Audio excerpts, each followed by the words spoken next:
ہم آج بات کر رہے ہیں توشہ خانہ کیس کے اوپر، جس کو ہم کہہ سکتے ہیں توشہ خان کیس۔ عمران خان کا سیاسی مستقبل اب آخری لمحات پر آپ کو نظر آتا ہے، فیصلے کی حد تک۔ اس کے بعد عمران خان مکمل طور پر اس کیس سے جان چھڑا پائیں گے یا یہ کیس ان کو لے ڈوبے گا۔ تینوں عدالتوں کے اندر، سپریم کورٹ کے اندر، ہائی کورٹ کے اندر، اسلام آباد ہائی کورٹ کے اندر اور لوکل عدالت کے اندر یہ کیس اس وقت زیر بحث ہے۔ مہنگے ترین جو وکلاء ہیں ان کی ٹیم کو عمران خان نے اس کیس کے اوپر ڈپلوائے کیا ہوا ہے۔ اس کیس میں انہوں نے تحفے تحائف لینے کے معاملے کے اوپر کم از کم 6 سبسٹینٹیو پینترے بدلے ہیں۔ سب سے پہلے پینترا جو انہوں نے بدلا وہ یہ تھا کہ اگر یہ معلومات ہم نے دے دی کہ تحفے کہاں سے آئے تو پاکستان کی نیشنل سیکیورٹی کو خطرہ ہو جائے گا۔ اور آخری پینترا آج کا یہ ہے کہ یہ تو ٹیکس لائر سے پوچھیں کہ اس نے یہ معاملات، یہ تحفے تحائف، یہ زیورات میرے ڈکلیریشن کے اندر دکھائے ہیں نہیں دکھائے ہیں، اس سے میرا کوئی لینا دینا ہے نہیں۔ بیچ میں 5-6 اور پینترے، ان کے اوپر بھی بات کریں گے۔ پروگرام 2 حصوں میں ہم نے تقسیم کیا ہوا ہے۔ پہلے حصے میں ہم انوشا رحمان صاحبہ سے بات کریں گے، سابق وزیر برائے انفارمیشن ٹیکنالوجی مسلم لیگ نواز کی طرف سے۔ ان کی جماعت کے ایک ممبر نے ان کے ساتھ مل کر وہ ریفرنس یا وہ معاملہ اٹھایا جو بعد میں ایک ریفرنس کی صورت میں الیکشن کمیشن میں گیا اور وہاں سے گھومتا ہوا عدالتوں کے اندر آ گیا۔ ان سے ہم جاننا چاہیں گے کہ ابھی تک جو ڈیولپمنٹس ہوئی ہیں ان سے ان کو کیا لگتا ہے یہ کتنا تگڑا کیس ہے عمران خان کے خلاف۔ اس کے بعد ہم آج کی کورٹ کی پروسیڈنگز اور کل کی جو متوقع پروسیڈنگز ہیں ان کے اوپر جو گروز آف کورٹس ہیں ان سے بات کریں گے۔ عبدالقیوم صدیقی صاحب، حسن ایوب خان صاحب، ثاقب بشیر صاحب، تینوں ہمارے ساتھ یہاں پر موجود ہیں۔ آپ تینوں کی اجازت سے پہلے میں انوشا رحمان سے بات چیت کر لوں اور اس کے بعد پھر ہم آپ کی دانشمندی سے مستفید ہوں گے۔ آپ پیشنس کا شکریہ۔ انوشا، اگر میں آپ سے پوچھ پاؤں کہ یہ کیس ہے کیا آپ کی نظر میں، ذرا میں آپ کا پرسپیکٹیو جانا چاہوں گا۔ یہ اوپن اینڈ شٹ کیس ہے، یہ بہت کمپلیکس کیس ہے، اس کے اندر سے گنجائش بہت ہے عمران خان کے لیے، کورٹس کی تشریح کی گنجائش زیادہ ہے نہیں ہے؟ ذرا 2 لفظوں میں بتائیے گا یہ کیس ہے کیا اور کتنا تگڑا ہے؟ بسم اللہ الرحمن الرحیم۔ 2 لفظوں میں طلعت، توشہ خانہ کی جو ڈسکوالیفیکیشن ہے وہ عمران خان صاحب کے لیے وہ البٹراس ثابت ہوگی جو ان کو کھینچتا ہوا اس ڈسکوالیفیکیشن کی طرف لے کے جائے گا، جو میں سمجھتی ہوں وہ مکافات عمل ہوگا۔ اس لیے کیونکہ انہوں نے میاں نواز شریف کو ایک خالی تنخواہ کے اوپر ڈسکوالیفائی کرنے کے لیے جتنی جدوجہد کی اور اپنے فین کلب کورٹ سے جو فیصلہ انہوں نے لیا، یہ توشہ خانہ کا ریفرنس اس کا قدرت سے یہ میں سمجھتی ہوں ایک جواب ہے، کیونکہ یہ ایک شٹ اینڈ کلوز کیس اس لیے قدرت کے اوپر آتے ہیں۔ اب قدرت کے اوپر آتے ہیں، قدرت کے جو کمالات ہیں اس کے اوپر ہم آتے ہیں۔ ذرا ہم دہراتے ہوئے، تو آپ سمجھ رہی ہیں کہ ابھی تک جو پروسیڈنگز ہوئی ہیں باوجود اس کے کہ عمران خان صاحب نے سب سے مہنگا لائر جو ہے اس کیس کے اوپر لگایا ہوا ہے، اس سے عمران خان کی بچت آپ کو ممکن نظر نہیں آتی، یہ جانتے ہوئے کہ آپ کی جماعت کی طرف سے یہ بھی کہا جاتا رہا ہے کہ کورٹس میں، ساری کورٹس نہیں، بعض کورٹس کے جج صاحبان ہیں وہ خاص نرم گوشہ رکھتے ہیں عمران خان کے لیے؟ جی، عمران خان کا خواجہ حارث کو اپنا وکیل مقرر کرنا اور کروڑوں روپے کے وکلا کو ہائر کرنا توشہ خانہ کیس میں، اس بات کا تو ثبوت ہی بن جاتا، ثبوت ہے کہ یہ کیس ایک شٹ اینڈ کلوز کیس ہے۔ ایک سمپل سا کیس ہے طلعت صاحب کہ آپ نے الیکشن لا کے تحت ایک statement of assets and liabilities جمع کرانی ہے، جس کو جھوٹی اسٹیٹمنٹ جمع کرانے کے اوپر آپ کو 3 سال تک کی سزا ہو سکتی ہے، اور وہ سزا کرپٹ پریکٹس کے نیچے ہوتی ہے۔ اسے عام زبان میں کرپشن کہا جاتا ہے۔ تو کرپشن کا منترا پڑھنا والا بندہ جو ہے وہ اب تک خود تلاشی دینے کے لیے تیار نہیں ہو رہا۔ جب یہ بات سامنے آئی 2018-19 کے اس کے statement of assets and liabilities کو دیکھ کے کہ انہوں نے جو اس وقت تقریباً کئی کروڑ روپے کے جو تحائف لیے، ان تحائف کو انہوں نے خود مانا الیکشن کمیشن کے سامنے کہ ہاں یہ تحائف لیے، اور انہوں نے یہ بھی مانا کہ میں نے الفلاح بینک کی اسٹیٹمنٹ کے اندر یہ جو اماؤنٹ پڑا ہوا ہے یہ ان تحائف کی مد میں یہ پیسے میرے پاس آئے، جس کے نتیجے میں الیکشن کمیشن نے کہا کہ آپ نے پھر یہ بات ڈیلیبریٹلی کنسیل کی اپنے 18-19 کے اسٹیٹمنٹ آف ایسٹس میں سے، اس لیے آپ کو ڈسکوالیفائی کیا جاتا ہے اور آپ کے اوپر یہ کرپٹ پریکٹسز کا جو کیس ہے وہ ڈسٹرکٹ سیشن کورٹ میں چلے گا۔ تو اتنی چھوٹی سی معمولی سمپل بات ہے، یہ وہی بات ہے جس بات کے اوپر میاں نواز شریف کو 3 دفعہ کے وزیر اعظم کو ایک خالی تنخواہ پہ جب نااہل کیا گیا، تو اب اس کروڑ روپے کو چوری کرنے والے ایک سابقہ وزیر اعظم کو وزیر اعظم ہوتے ہوئے جب اس نے یہ کام کیا تو کیوں یہ فین کلب کورٹ نے اس کو بار بار جو ہے وہ اور کیسز میں تو بہت دفعہ چھٹی دی. اور میں سمجھتی ہوں کہ شاید اب یہ ایک ایسا کیس آ گیا ہے جس میں 2 دفعہ ہائی کورٹ نے اور ایک ہی بات کے اوپر عمران خان کو واپس سیشن کورٹ میں بھیجا ہے کہ آپ جا کے وہاں پہ اپنا ٹرائل جو ہے وہ اچھا اب ذرا عمران خان کے سٹینڈ کی تھوڑی سی بات کر لیتے ہیں انوشے. انہوں نے بہت سارے پینترے بدلے. میں نے پروگرام کے آغاز میں کہا آج کل کے دنوں میں جو انہوں نے 2-3 باتیں کی. پہلے تو انہوں نے یہ کہا جی کہ یہ تو میرے ملٹری سیکٹری نے بیچے ہیں اور اگر آپ نے پوچھنا ہے تو آپ ان کو بلا لیں. تو یہ بھی ممکن اپنی طرف سے وہ دفاع کر رہے ہیں کہ جی مجھے کیا پتا اب اتنے تحفے آتے تھے وہ بیچ دیے ہوں گے. تو ملٹری سیکٹری کے اوپر وہ ملبہ ڈال رہے ہیں. تو میں ذرا پہلے آپ کا رد عمل جانا چاہوں گا کہ یہ کتنا سٹرونگ آرگومنٹ آپ کو لگتا ہے؟ مجھے لگتا ہے کہ مجھے خواجہ حارث صاحب کو یہ درخواست کرنی چاہیے کہ وہ اپنے موکل سے کہیں کہ وہ آئندہ آنے والے دنوں مہینوں سالوں میں جو وہ سٹیٹمنٹس بھرتے ہیں نا وہاں پہ لکھا ہوتا ہے کہ میں بقائمی ہوش و حواس یہ سٹیٹمنٹ پہ سائن کر رہا ہوں. تو وہ آگے لکھ دیا کریں میں بقائمی ہوش و حواس جس کو بھی انہوں نے قربانی کا بکرا بنانا ہے اس کا نام لکھ دیا کریں کہ جی فلاں فلاں بندے کے کہنے پہ میں نے یہ سٹیٹمنٹ بھری ہے.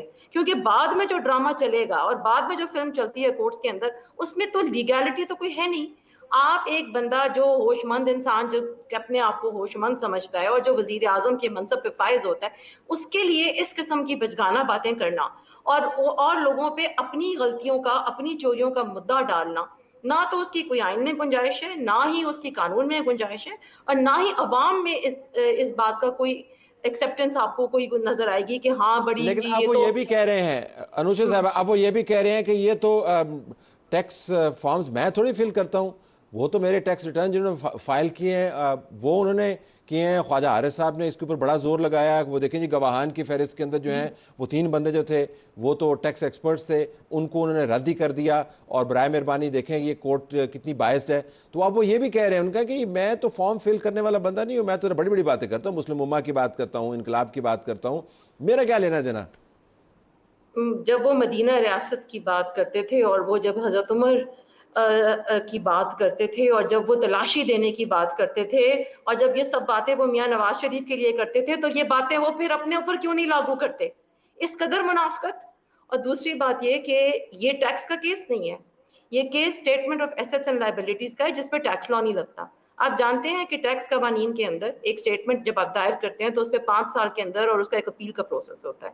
Statement of asset and liabilities اگر آپ نے جھوٹی بھر دی ایک دفعہ اور الیکشن کمیشن کہہ رہا ہے کہ آپ نے جان بوجھ کے ایک جھوٹی اسٹیٹمنٹ بھری ہے تو اس کی سزا وہ کرپشن سمجھی جاتی ہے الیکشن لا کے تحت اور اس کی سزا 3 سال تک قید ہے. اب آپ کہہ دیں کہ جی یہ میرے ٹیکس لائر نے بھری ٹیکس لائر نے بھری یا جس نے بھی بھری سائن تو آپ نے کی بقائمی ہوش و حواس کی.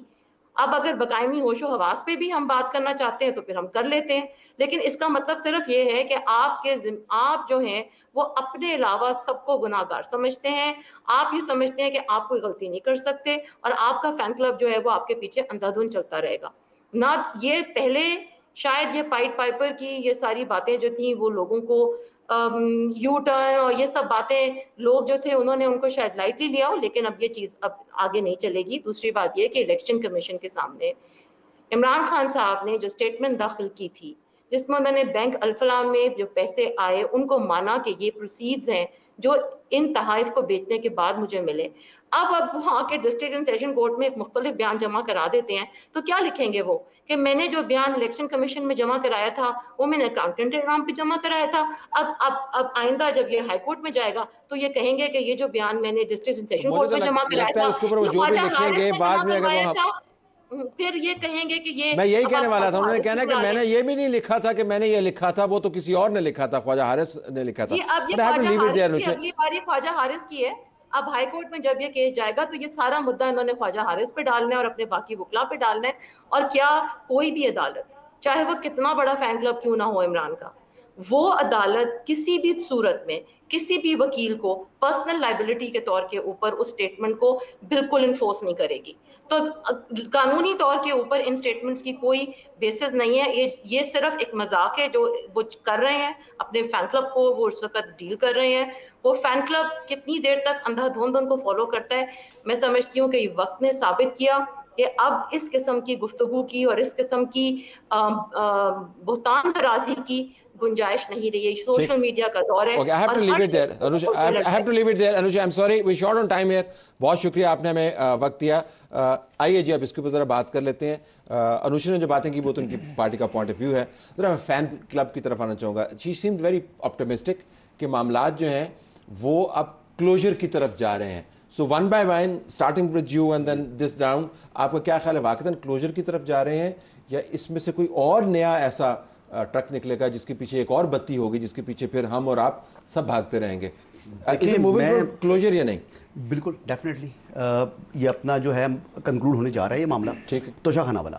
لیکن توشہ خانہ سے متعلق جو آج چند حقائق جو ہے وہ امجد پرویز صاحب نے ٹرائل کورٹ میں پیش کیے وہ میرے علم میں بھی نہیں تھے.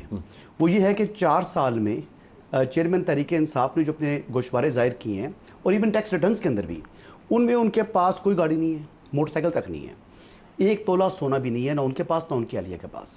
ان کے 3 گھر ہیں اور 3 گھروں کے اندر جو ان کے پاس فرنیچر یا اس کی جو اماؤنٹ ہے جو اس میں جو فرنیشنگ ہوئی ہوئی ہے اس ٹوٹل کی 3 گھروں کی مالیت 5 لاکھ روپے ہے.